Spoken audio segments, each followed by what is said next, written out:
So up to this point, we've seen some benefits in the idea of AAA. The authentication, identifying who an individual is or an entity is. The authorization, controlling what they're allowed to do once they connect. And then third, the accounting to track what they did do. We also identified that the major components in AAA include servers, AAA servers, that have the information about users and authorization and accounting information. We also have clients, things like routers and switches and firewalls, that keep checking with that AAA server, like a mother may I situation. Like somebody tries to connect to that switch or router, and the switch or router turns around and says, hey, dear Mr. AAA server, so-and-so is trying to connect. Are these credentials correct, and what are they allowed to do? And in the process of these AAA clients talking to the AAA servers, we have a choice of protocols that we can use, TACACS Plus or Radius. So with those in mind, what I'd love to do in this video is take a look at some of the logic that we could use as we start designing and implementing AAA in a production network. And I've discovered a great way to get kind of a good feel about how AAA works is to actually use it in a scenario. So let's do this. Let's go ahead and call this our AAA menu.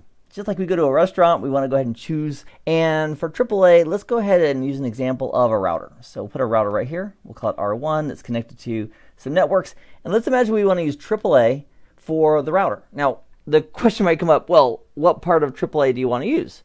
Well, the first A is authentication, which is always a good start, like proving or identifying who is trying to connect or log in to a router, like an admin. So let's imagine that we want to take the first A, which is authentication, and use that. And then within authentication, we have some other choices, like what are we trying to authenticate? Are we trying to authenticate a user who's trying to connect to the network just for general use? Or are we trying to authenticate an administrator who's trying to log in? And for this demonstration, let's go ahead and do a login. So we want to use AAA, the authentication piece specifically, and we want to authenticate individuals who are trying to log in, and let's give that person a name. Let's call that person Bob. This is Bob's PC right here. And our goal is to authenticate Bob if he tries to connect to R1 and log into it. So the login is the what we're trying to accomplish. We're trying to authenticate the login to router 1.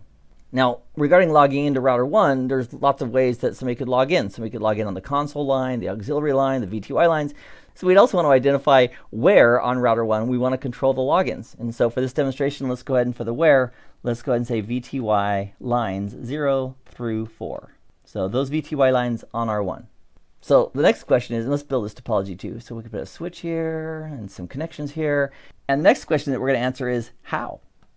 So there's lots of options we can use when logging into a router for authenticating. We could use the local database still, so we could create a local user for Bob here, but that would kind of defeat the purpose of having a centralized server, but we could still do it. We're not taking options away, we're just adding options with this new model using AAA.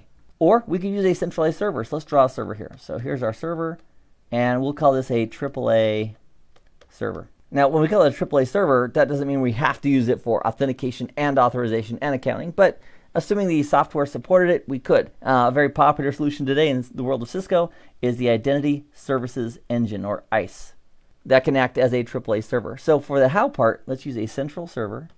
And as part of that, we'll need to create a user account for Bob on this server with Bob's username and password, so that if R1 ever checks back and forth with the AAA server saying, hey, Bob's trying to log in, here's his credentials, the server can respond and say, yep, he's good, let him in. Or the server can say, nope, he has the wrong password. And let's also put some IP addresses on this network. So 10.0.0.0, that'll be the network. We'll use a /8, that'll save me a little typing. And let's use .1 here. And for Bob's PC, we'll use .2. And for the AAA server, because it's AAA, let's use .3. So if we're going to have R1 check with this AAA server, we have a couple of options regarding what protocol to use. And one of those options is Radius, the open standard, and we also have TACACS Plus.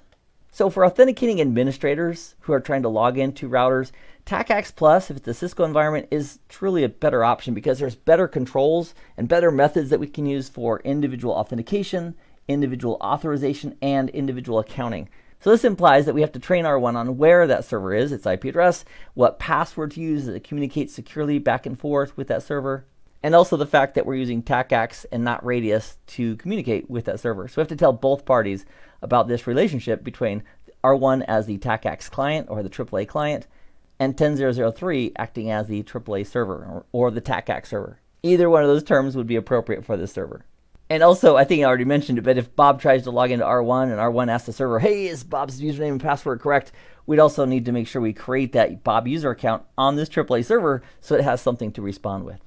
So taking a few moments and having a logical plan of, okay, here's what we're trying to accomplish, that is a huge step in not putting the horse in front of the cart. We want to make sure we have a plan first, and then when we go to implement it, we can see, oh, this command does this, or this is how that's done there. So in the next video, we'll implement this plan. This plan being Bob, who tries to log into router 1. Router 1, acting as a AAA client, will communicate via TACACS over to the AAA server and verify whether or not the credentials are correct before router 1 will let Bob connect. That's our goal, and I'll walk you through the methods of implementing that with AAA in the very next video. So I'll see you there in just a moment. Meanwhile, I hope this has been informative for you, and I'd like to thank you for viewing.